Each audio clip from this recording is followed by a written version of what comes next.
Hello, everybody. It's Wednesday Night Live with me, your host, Bruce Aitchison, and we are good to go. Thank you to those who are sitting, waiting, and tapping their toe, thinking, where is he and what's he up to? Well, we made it, and we're almost there. We are almost there. We are just a few sleeps away from the end of Doddie Aid. And oh my goodness me, you people have put in a fair old shift. You've walked and run and swam and cycled and did all sorts of crazy things. You were on rowing machines. The dogs got a good walk. You've done it all. And we're almost there. You've also raised a heap of cash. We are so close to 2 million. Imagine being part of the team that raised £2 million towards finding that cure for MND. You can donate on our Just Giving page for the show. Please, if you can spare just a little bit of cash, it's all down there in the comments section, and there it is. If you can give just a little, it will go a long, long way. Let's tip the scales at 2 million. And we will all be able to give ourselves a pat on the back. You've liked, you've shared, you've posted, you've tweeted, you've retweeted, you've reeled, you've done it all to get that message out there. And we have brought in so many people to this MND community.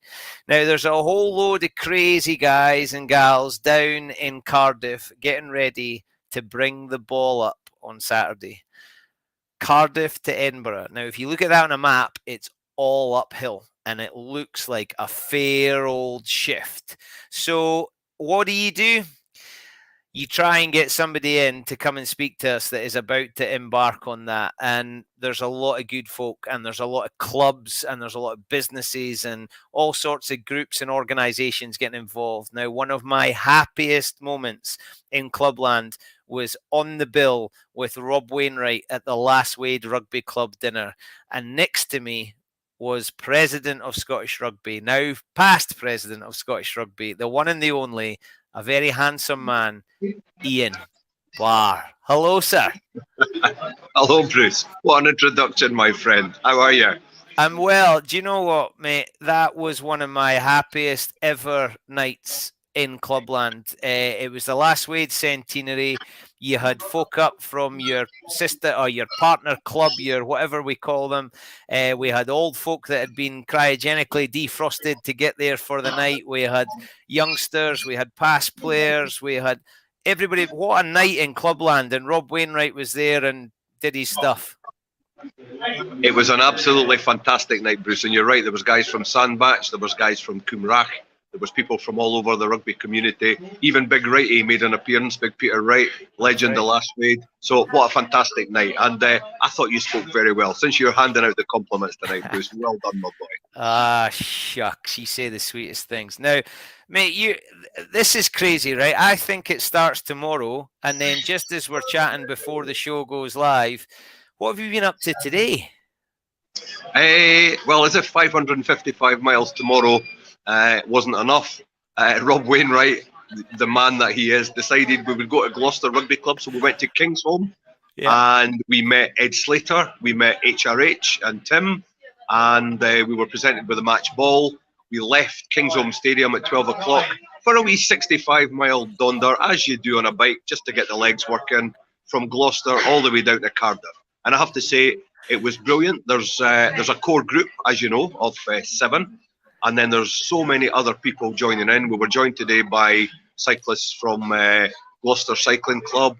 Carol Hogg joined us today and came over the bridge. Fantastic. Coming over that Severn Bridge was amazing. So we started off with about 50 or 60 riders, whittled it down to the core group plus 1 or 2 others.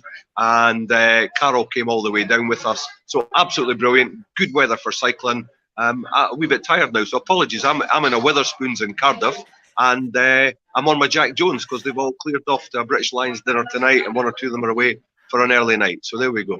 Well, I'm glad you joined us, mate. Now, talk me through how that must have been. I'm guessing there must have been some emotion. You got to see Ed Slater, you get the ball. It's maybe a realization that this thing's about to get real. Absolutely, Bruce. I've done a few crazy things in my life, but I've never ever cycled 200 miles in the one day.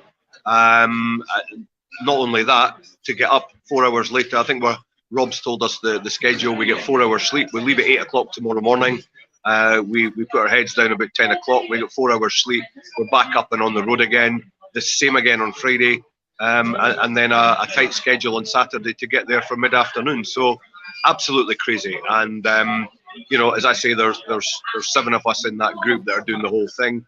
There's so many other people involved, though. The support team, the guys were brilliant today, keeping us hydrated, keeping us right, keeping us on the right road. Every now and again, we did a wee detour just to put a couple extra miles in. But the reception we've had so far, and that was just a wee unofficial part, has been absolutely fantastic. Everybody's kitted out in the full regalia. Rob with his tartan shoes on, the rest of us with the Doddie tops on. So yeah, it's all about raising that awareness and engaging with people, and we certainly did that today. I'm guessing Wainwright was in charge of navigation if there was a few detours. We can't blame him for everything. He overhydrated today. I'll not say any more than that. So we had 1 or 2 more unscheduled stops, put it that way. But never mind. Yeah. All good fun. Champagne, Rob. So what was it like meeting Ed Slater? Do you know, it was very humbling, as it always is when you meet people like that. He was very positive, very upbeat. Met his wife. They were delighted that HRH was there at the home, the home of his rugby club. So it was a big day for him, big day for the family. And as you would expect, Rob said the right things.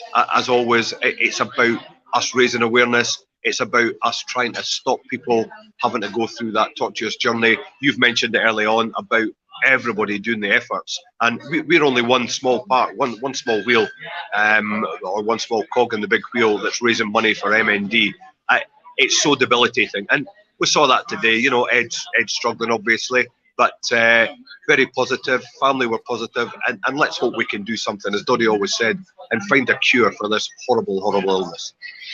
Right, come on. You saw HRH being a past president of Scottish Rugby. I'm guessing that it was Ian, how are you, my friend? How's things going? Yeah, do you know what? She was brilliant, because she always is. Tim had a wee laugh. He said, we were sitting when we saw the list of the core group and said, there's a name on there, Ian Barr. Do you think that's the same guy that was president? Well, maybe not, but we'll find out tomorrow. And lo and behold, it was. So Mr. Wainwright, as always, said, come on, Ian, pull your trouser leg up, show your tattoo.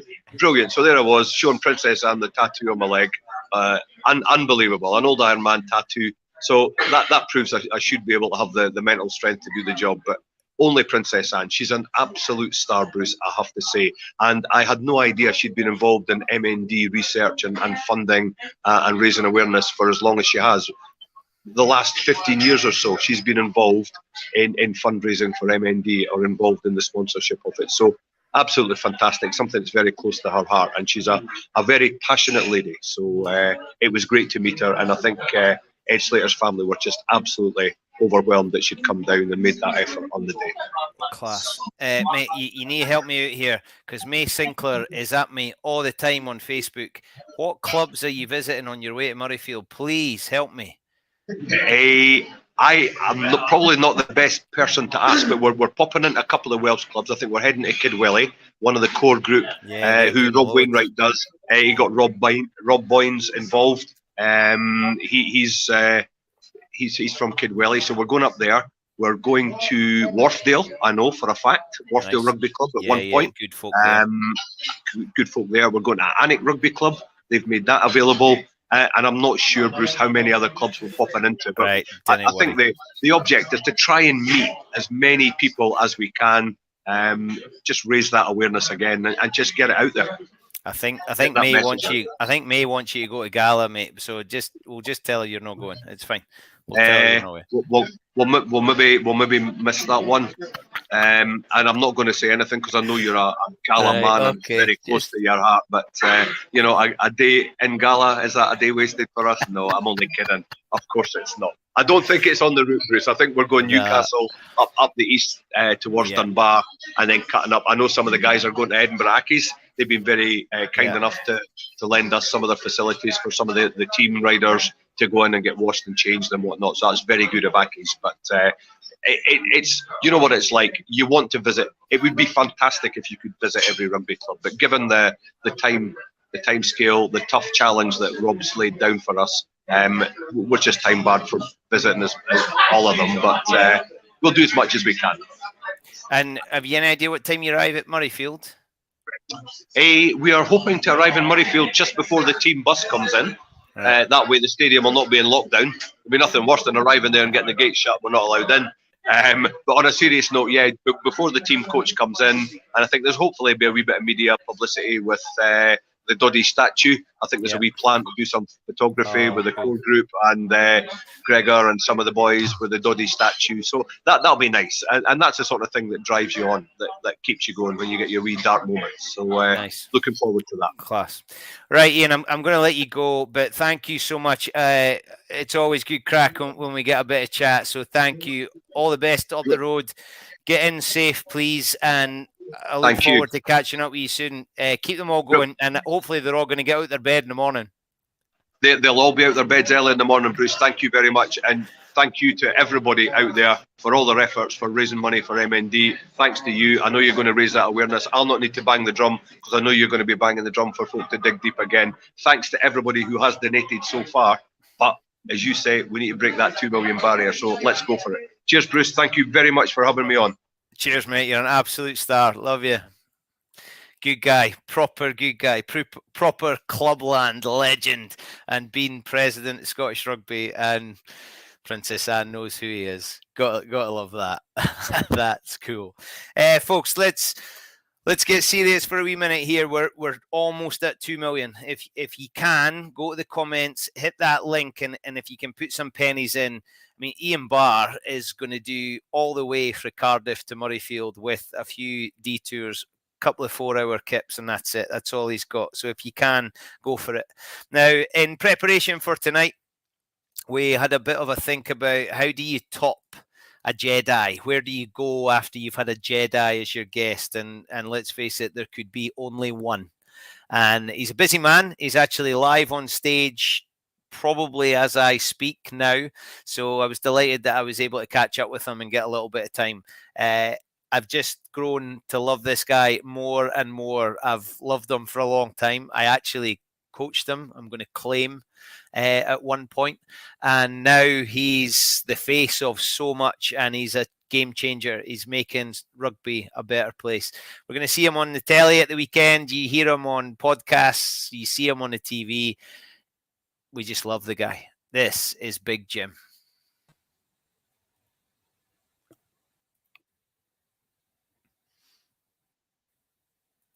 Devil, are you?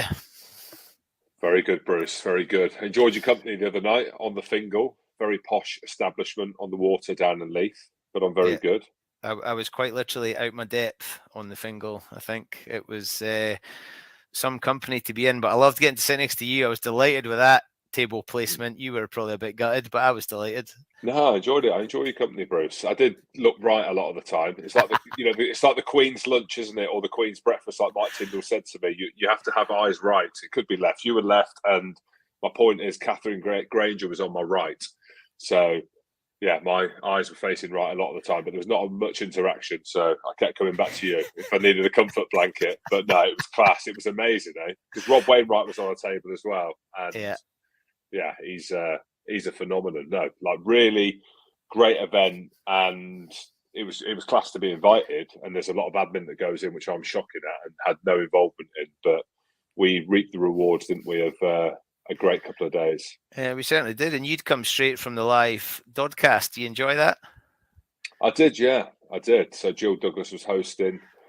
I'm a big fan of Rob Wainwright. Like, he's like a hero of mine. I've said it to him a couple of times. Like, once I only met him a few years ago in London for the first time. Actually, no, it was at the Balmoral maybe 3 years ago.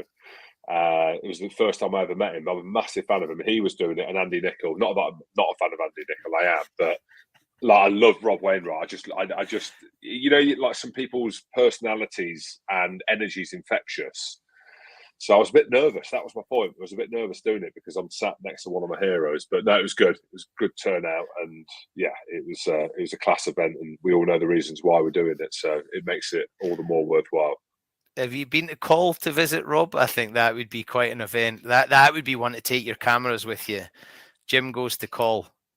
You know what? We've actually spoken about it for the last couple of years because my other good mate Archie live on the island of Link, which is one just below. Yeah. And I've been over there. I've been over there loads because they've got like these new houses and stuff like that. It's like comfortable. I just think when Rob said to me, "Come up, there's a caravan. There's a static caravan that you can have with the 4 kids. You'll be fine." I'm thinking, mate, I've seen you cycling, doing these unbelievable things in an absolute world of pain. You are comfortable being uncomfortable. I said, I'm not. I need comfort now. I said, I'm 6'8", 6'9". I need a comfortable place to stay, and I'm not too sure you've sold it to me, Rob. But yeah, I'm gonna get up there and see him. It's a great part of the world, as we know. Ah, stunning. Now, you're looking fitter than ever. Is it just because you're not getting bashed around a bit? So you're always fit. You're an international rugby player. But now you're fit for health and for yourself more than for performance. Interesting. A lot of people have said that to me, especially recently, that I look healthy, I look fit. I've been retired just over 5 years now, and even from the day that I retired, I've been training, keeping myself healthy. But like I said to you, and a few people know, I had this thyroid disease that I was balancing for 5 years. I had it out last May, and since having it out, it took probably 6 months to regulate to this point where I am now. And I'd say the last couple of months, just Christmas into January, I feel like a different bloke. I've always enjoyed my training, but I think mentally I went through a bit of a dip because I didn't really trust my body and my system because of this thyroid disease that I had. I did the Ed Slater ride a few months ago and really struggled. I mean, I did it. I say struggled. We did 350 miles in 3 days, but I felt like dirt doing it. So I've had this kind of like mental and physical barrier that I've been struggling to deal with. I've just explained the reason why, because I had this operation, which was a rugby injury / stress / hereditary problem with my thyroid, and it's just regulated now. And I know that because of this bloody Rome thing that we did, and I felt all right doing it. So no, I feel good. I've aged somewhat because of the 4 kids, but I'm definitely the healthiest I've been in a long time. You seem happy too. Very happy, Bruce. And we were chatting about it on Fingo. I know what you're doing. You're trying to tee me up to talk about the space that I'm in. Look, transition's tough, mate. Transition after rugby, everyone speaks about it. And from the outside looking in, I've transitioned well, and I have. Like I've done very well for myself. I'm in the media. I found myself being in the media. It was never meant to be a thing. The podcast is doing well, but it's been underpinned by a lot of hard work and a lot of stuff behind the scenes, and a lot of traveling, a lot of trial and error, a lot of spreading myself over a number of things. And again, probably over the last 6 months, I've just kind of razor focused on what I want to do and what I want to be. And I'm comfortable now in that space. I think sometimes there's this imposter syndrome around, how am I here? What am I doing? How long is this sustainable for? But I'd say, 5 years is a long time out of the game, but a lot of lads still struggle because you lose your identity, you lose all these different things. But I think I'm at a point now where I'm very comfortable with what the now looks like, but I can also see what moving forward looks like away from not playing rugby. And also I'm passionate about rugby, right? I think that I'm comfortable saying that I'm passionate about what I did in the game and the way that I played the game. I'm passionate, and I'm also comfortable to talk about the dark arts of the game and be a part of that still.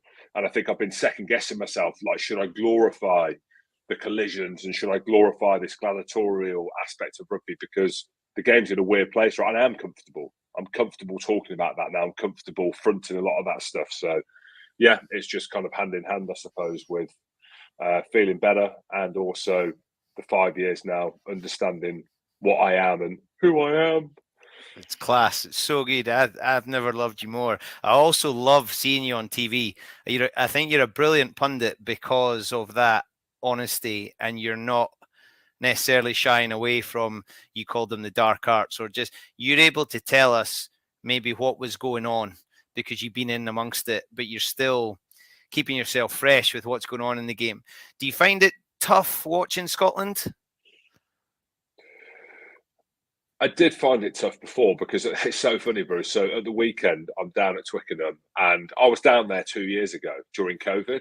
And like before the game, right, they ask you the predictions, like, what do you think is going to happen? And then because I played for Scotland, I'm a Scotland fan, I just say, Scotland are going to win. 2 years ago, I said it before the game, and the amount of people like, how did you know? Like, my goodness me, what a prediction and stuff like that. And it's like, what they don't realise, I've said that for probably 15 years, that same line. So they think you're an expert, right? And again, now 2 years on, the boys win again down at Twickenham. This was the one time where I genuinely believed that we would win. And I think in terms of your question, like how I am watching it, I love it. And now I know, chatting to Barkley and a couple of lads, when you initially finish, there's a bit of resentment depending on how you finish your career, whether you got dropped, whether or not it wasn't your time. You know, you kind of just filter out, right? Not many people have the Richie McCaw lifting the World Cup and you go out on your own terms, or, you know, Wilkinson drop a goal to win England the World Cup. Not that he retired after that, but not many people have their moments, right?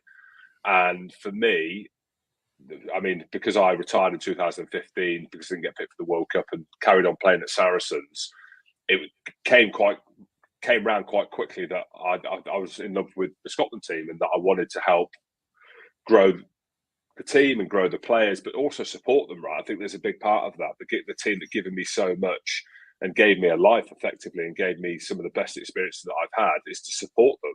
And again, back to the other stuff that I spoke about, I feel like I've got a responsibility to grow their profile and grow some of the players' brands and stuff. Like, how many people before this game would have heard of, you know, George Horn or Sione Tuipulotu, your casual fans, you know, or Kyle Steyn on the wing, who's the Glasgow Warriors captain, or before the British and Irish Lions tour, Ali Price and Xander Fagerson. Like, I do feel like I've got a bit of a responsibility. Maybe it's me putting more kind of hype on myself than is probably needed, but I love the fact that I can be a voice for the lads, and because I know how good they are, I know how hard that they've worked, and one thing that they've lacked, and they probably do lack a little bit, and the union are now opening their doors to the players. Like we had Sione Tuipulotu on our podcast yesterday, is the profile around the players, like England players, Ireland players, the All Blacks, you know, Wales players of years gone by, they're superstars in the game, whereas Scotland players, you've got Finn Russell, you've got Hoggy, you've got Hamish Watson to a degree, but we've got some world-class players in amongst them ranks, and we need to get their names out there. So I feel like I can help do that, but we can only do that if the lads are winning and putting in performances like we saw at the weekend and we know that they're capable of. Yeah, it's class. So you're a busy man. You're doing all sorts. You got fingers in lots of pies. Why then is it important to be involved in Doddie Aid? Oh, it just become a thing now where it underpins a lot of our lives, doesn't it, Bruce? In terms of the association, of course, and just on the association part to it. And again, this, you know, excuse me for kind of repeating myself, but if there are people that are listening to this that haven't heard me speak about the Doddie Foundation, Doddie Aid, and Doddie Weir himself, is the ability that he had, and it's so horrible and sad to say that he had, as opposed to saying he has.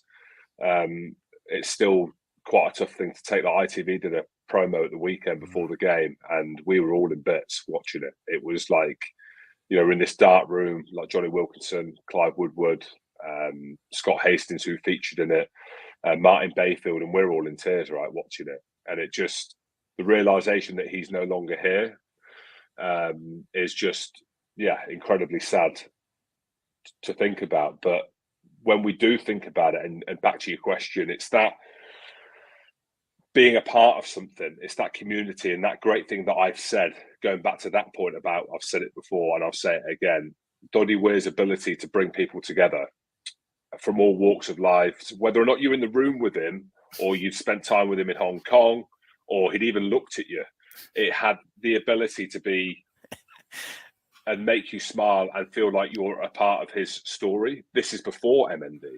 And then the MND stuff came, and what he did after that, and brought us all on this journey during COVID when we were doing Doddie Aid. I remember I was down south at the time in the Cotswolds on my watt bike staring at a wall. But you felt part of this unbelievable community. So not only for your physical well-being, but your mental well-being. And that was Doddie Weir's greatest power, I think, was bringing people together and making them smile. And making them smile, making them laugh, making them have fun. And that was all bound by this hope, right? Which obviously Joe Douglas speaks about, the three things that My Name's Doddie Foundation is pinning their their foundations on, is hope, love, and laughter. And it's no different again, is it? I think you look at the Doddie Aid stuff that we've done this year and the rowing regatta. When I came off the rowing machine, I got to a point where I was pushing myself so hard and people were talking to me about how good it was on the road. I had to go like that every time I went on. But in between that, I just looked around, Bruce. Everyone's smiling. Everyone's laughing. You know, like how powerful and how wonderful is that? And it's one of the greatest things, isn't it? I know Billy Connolly has said a line on it before. One of the greatest powers is making people laugh. And you've got to think, we're on a boat, middle of winter, having got no idea what we're doing with loads of rowing machines.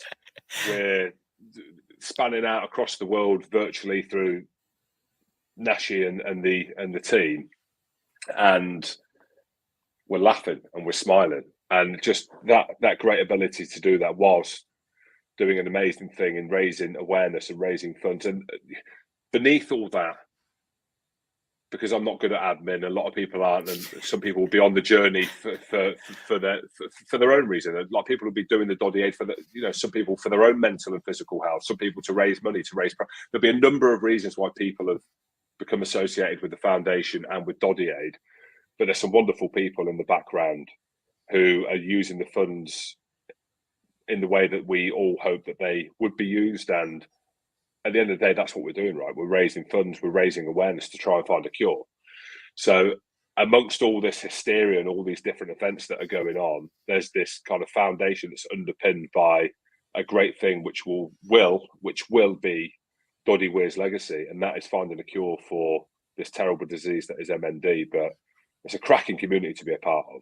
You know, like we wouldn't be doing this. It's people. I walk the dog down the water of Leith, and the amount of Doddie Weir leads you see or snoods that you see.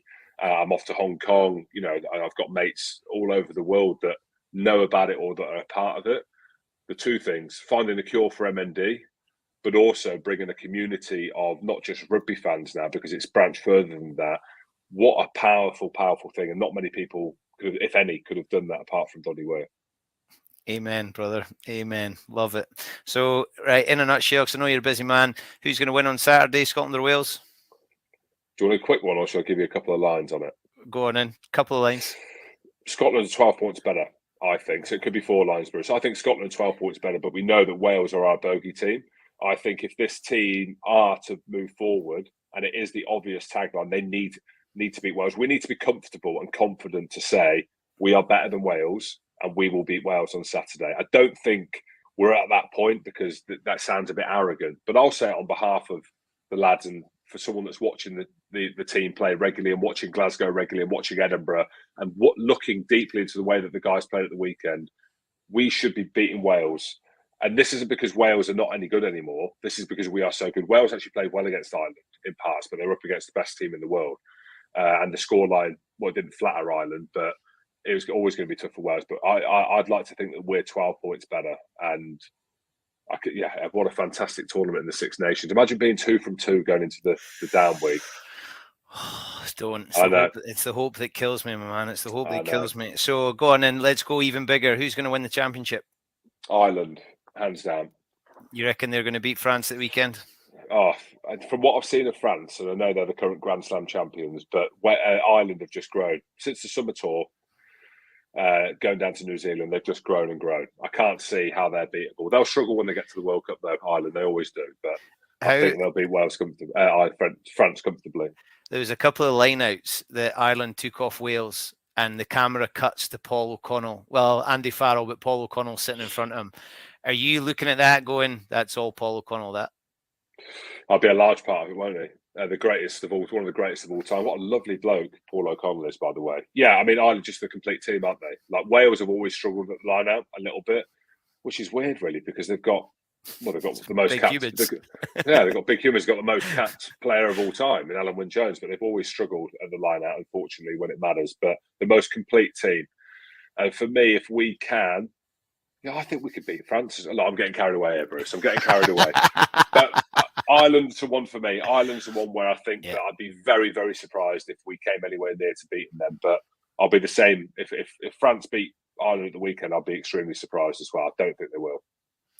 Jim, it's always a pleasure. I love speaking to you. Thank you so much for joining us. All the best, my friend.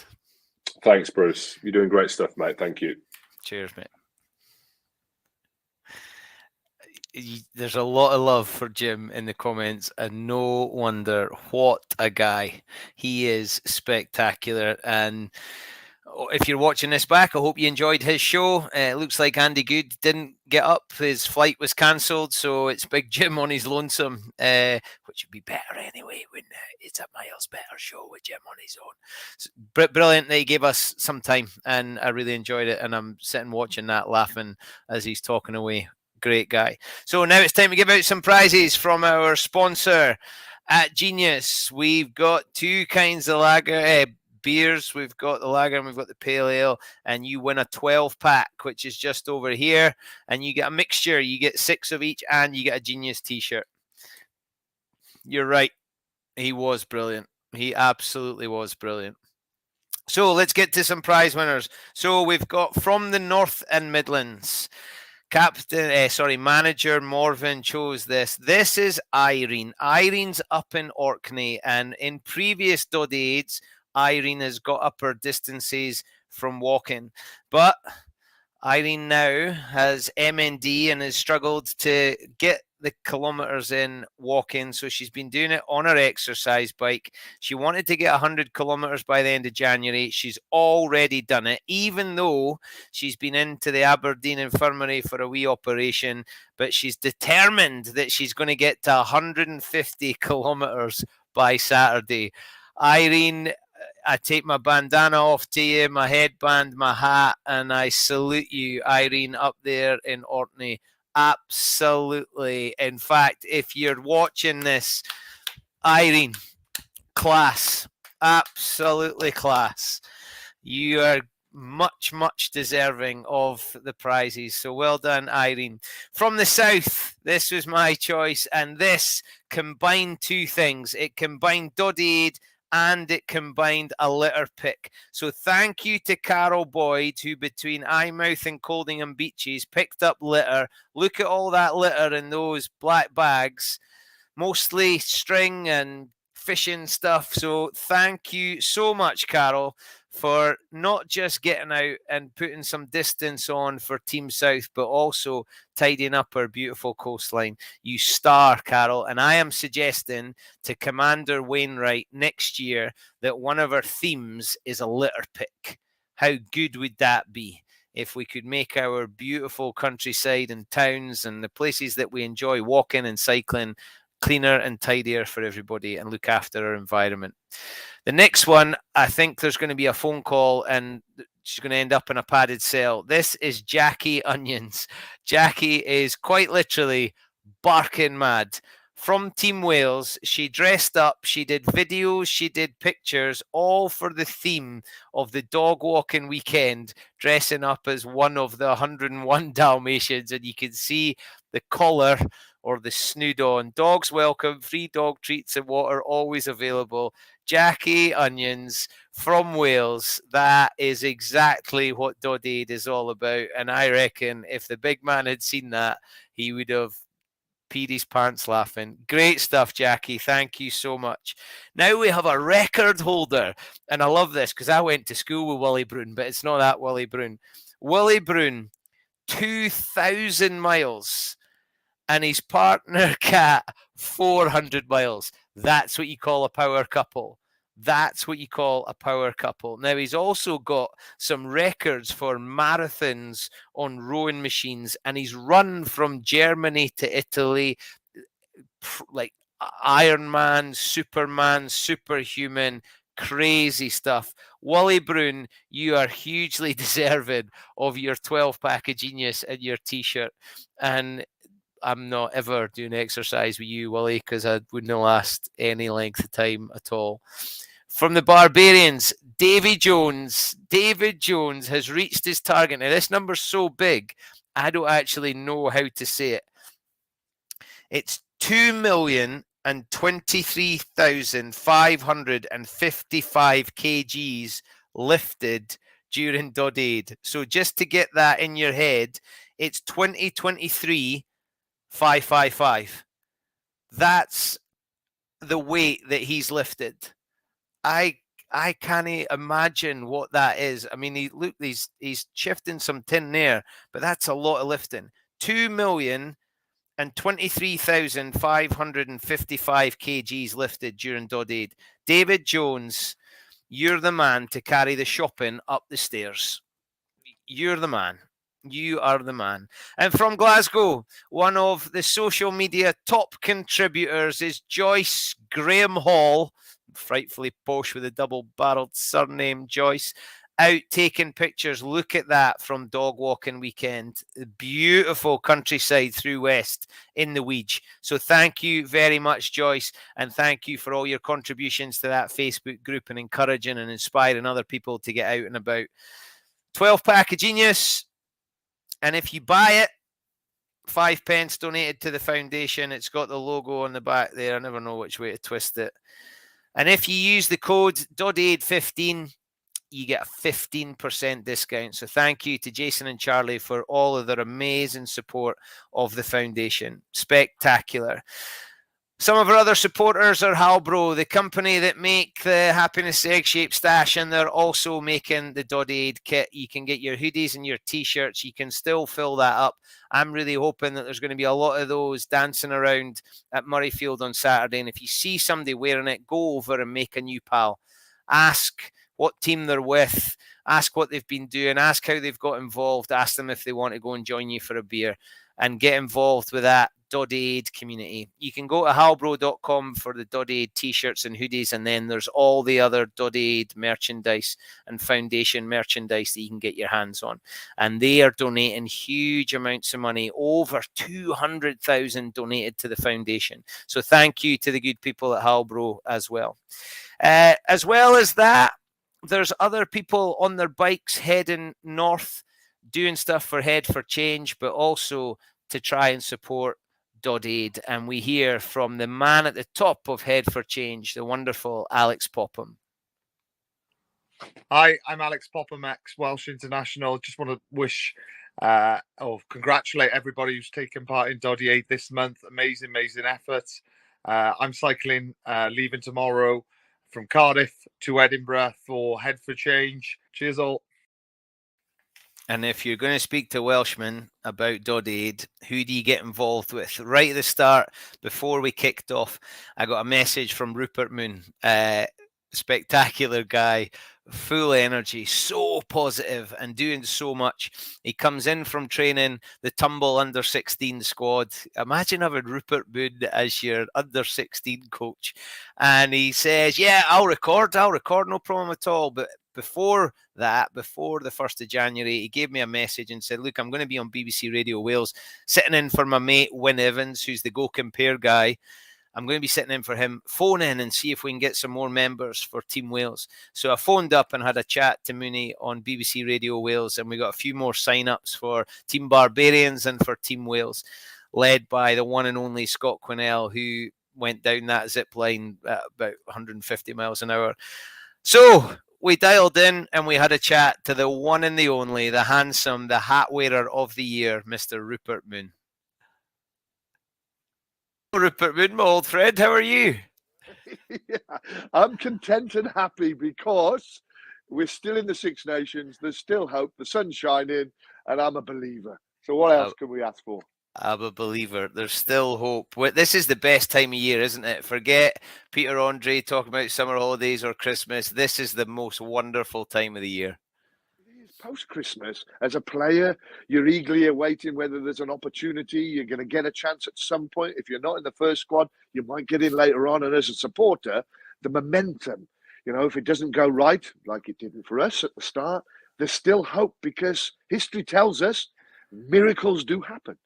Miracles. Now, last year, I was full of hope, being a Scottish fan. I was full of hope. We get off to a good start, and then we come down to your place, and we shared a juice or two, and you totally ruined it for us. You beat us. Now, this year, I had no hope at all, and I thought we're struggling. We get a result at Twickenham, and you lot are coming up to our place. Are you going to spoil the party? Well, Gatland's never been beaten by you, so there's a start. And you've never backed it up in the the Six Nations. He did in the 5, but never in the 6. So there's two schools of thought there. You're going to have to at some point, and so logic tells you that it might be this time. But you have been building over years of a nice 6 years with Gregor, and the confidence and the strength and the dynamism, and even curbing Finn Russell's at the other end. Not only his creativity, but his just petulance has now sorted that out. And wow, is he quality! And so you've got a bed that it should be, and it could be, but it might not be. Yeah, it's such a good tournament because it's so hard to call. Yeah, it is. And isn't that so good in the way that Italy have just come and grown? And now everybody gets nervous, not for the fact that, if we lost, it'd be humiliating. Now it's actually a real game. These guys have been playing, and I think they've benefited from being in the URC. And they've dug in. They've got some systems. They've got less clubs or less regions, whatever you want to call it. And they've got some strength, haven't they? There wasn't that long ago that, Wales would pick their B team to go across to Rome and give boys a rest. There's no nonsense now. No. And they've got a physicality. And that's that week in, week out playing in the URC. They've got a confidence. They've been supplemented by a couple of, time servers. And so they've got that physicality and confidence and belief. And they've got a Welsh boy playing 9 and a Scotsman playing 10, isn't it?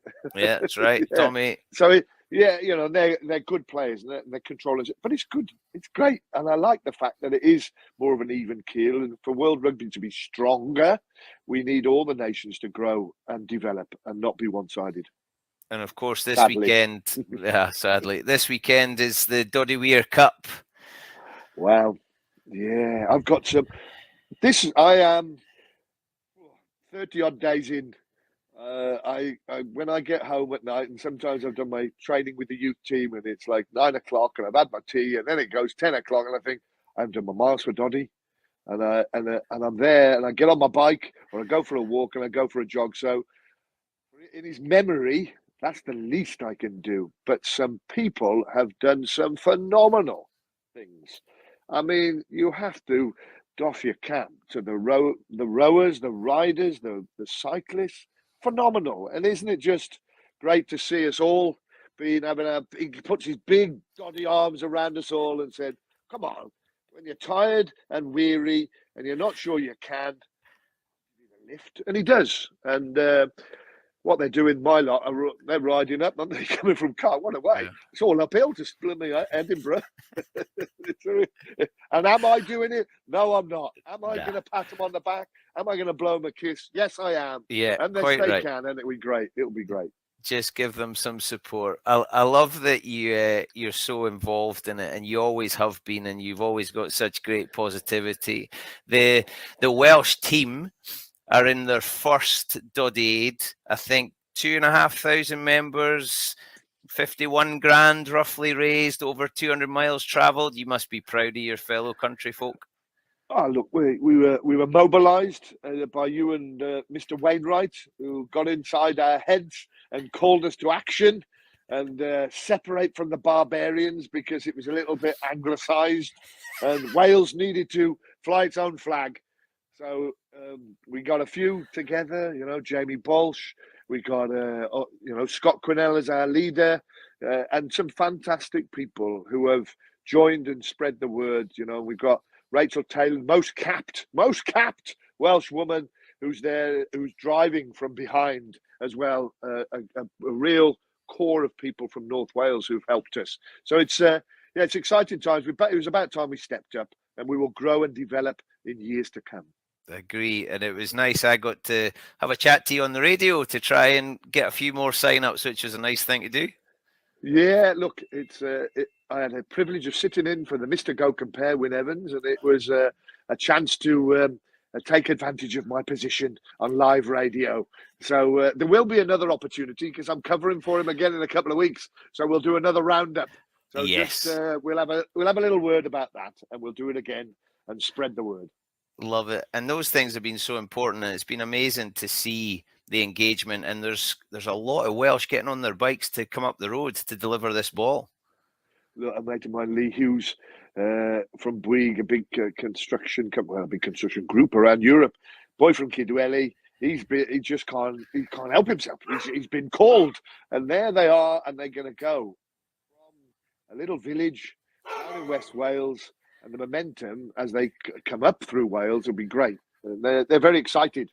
They're a big group, the Kidwelly group. They're really going for it, aren't they? They've put a lot of time and energy into this. Oh, look, they want to help, and as I say, that's the you're talking Ray Gravel country down there. You know, Mynydda Garrig is just looking down on Kidwelly, so they are an inspired group, and people that will never give in. And yeah, okay, it's 555 miles. It's a fair way, and there's a few hills in the way. But if anybody can, they can. Yeah, they've got the motivation. I went to see the show Grav at the festival in August. What an absolutely phenomenal production. I loved it. You know, it is really bizarre, the fact that obviously he was a mate of mine. And I met him in 1990, and then we were friends to his passing. And to see that, and I watched it in a small theatre in mid Wales, and it was tear jerking. You know, it's so emotional. Yeah. And I didn't live the playing career with him. And you talk to Gareth Jenkins and Roy Bergers and Delmy Thomas, and how they were inspired and what he was like as a personality. And yeah, well, Grav, the actor, the guy who plays Gareth Bale, who plays Grav, hosts the lounge on match day in the stadium for Wales. So he goes into character with his own dulcet tones and inspires the room before kickoff. We're all ready to play. He's brilliant, Gareth Bale. He was absolutely brilliant. I went for a couple of Guinnesses with him after the show. What a cracking guy, and obviously massive love for Grav as a man. Top man, and he literally was him, and Yeah. that's the unnerving bit, is the fact that he's born again inside Gareth Bale. Yeah, I think the family found that quite interesting, didn't they? When they went to watch, it was like he was just there again. Yeah, and a tremendous guy, and long may that play keep going. Yeah, I think he's probably on the list to play Rupert Moon, isn't he? That's Jimmy Nail, that is. Yes. Let me just probably. I keep wanting to take my glasses off, and my nose come with it, but unfortunately, it's. I'm going to get something done about that. Love it. Well, Mooney, it's been brilliant to chat to you. This is going out on Wednesday night, so give us a rallying call for the last few days of Doddie Aid to wrap it all up at Murrayfield on Saturday. Come on, Wales. Come on, Wales. Come on, Wales. Scotland, we know that you're going to keep going. Wales, it's your time to step up. It's your time to believe. It's your time to believe in the 555 miles that we need you to get to Edinburgh to celebrate another famous victory. Rupert Moon, it is always a pleasure. I love speaking to you. Make the world a better place. I hope to see you soon, my man. Thank you so much. Take care. Hwyl Barach. Two guests that if they didn't make you smile, there's something wrong. Come and see me. See me in my office. If Jim Hamilton and Rupert Moon haven't made you smile tonight, spectacular humans who are involved because they want to be. Didn't ask for it. Just class. Absolutely class. Yeah, I hope you're enjoying it. If you are, please hit the Just Giving link. Give a couple of quid, whatever you can. It would be really appreciated, and it all goes into that pot. Imagine being part of the team that raised £2 million for charity and went about 25 times around the world. It would just be such a cool thing. And set the bar for everything else that comes. And as Jill Douglas keeps saying, well, the money's important. It gives us leverage to do other things, because this thing is not incurable. It's just underfunded. And you've heard from some of the smart people behind the scenes, Jess and Sean, talking about here's what we can do. Here's the progress we're making. Here's the tests that are going on. So if you can, and I know there's other stuff going on in life. But if you can donate another couple of quid, it's hugely appreciated. Thank you. One way that you can maybe do it is by getting involved in the Doddie Aid prize draw and the prize auction. The links are in the comments if you want to hit the link and take you to see what's there. I mean, the stuff there is way beyond me, but geez, I can dream. I'd love that purple shirt with a Doddie number 5 on it. There's some really cool stuff in there to get your paws on. And you can get involved in the draw. So there's some prizes in there. £5 gets you an entry. There's heaps of prizes being added. So there's the stuff that's on there, but I'm aware that there's other things being added too. So get involved and see what you can win. I'm in there. I've put a fair bit in there. So get involved. I've got my fingers crossed that I can come out with some more Doddie stash. Let's have a look at the leaderboard and see what we've got. I think we all know, and Morven McKenzie's sitting back there all smug. Look at that. Well done, people. We're not going to add many more, I don't think. If you could maybe stiff arm somebody on Saturday, and then once they're down, get their arm up their back and get them to sign up for Doddie Aid just before the thing cuts off if you see them at the rugby at the weekend. But look at that. I mean, the names, Quinnell, Wilson, Hoy, Fox, Hogg, Muirhead, that's been brilliant. But look at the money, look at the digits, the places travelled, being part of that huge team. Look at all those people. Look at them all. If you're going to do that, we need to see some of those people. I forgot to do this last week. Look at this montage of all of you good guys, and this song's a belter.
Gotta love that. What a tune. Good work, Sean Phelan. Good work, Sean Phelan. Loved that. Can't believe I didn't play that last week. He gave me pelters for that too. So was in Hong Kong. So Ross Dalglish used to play football with Ross Dalglish, running in the snow. Brilliant. So many dogs. All dressed up. Gee, I'm a bit tired now. Jeez, I've been dancing away to that and I'm a bit tired. So let's cool it down a little and let's hear from our magnificent sponsors for the last time before we finish Doddie Aid. Let's hear from the good people at Genius.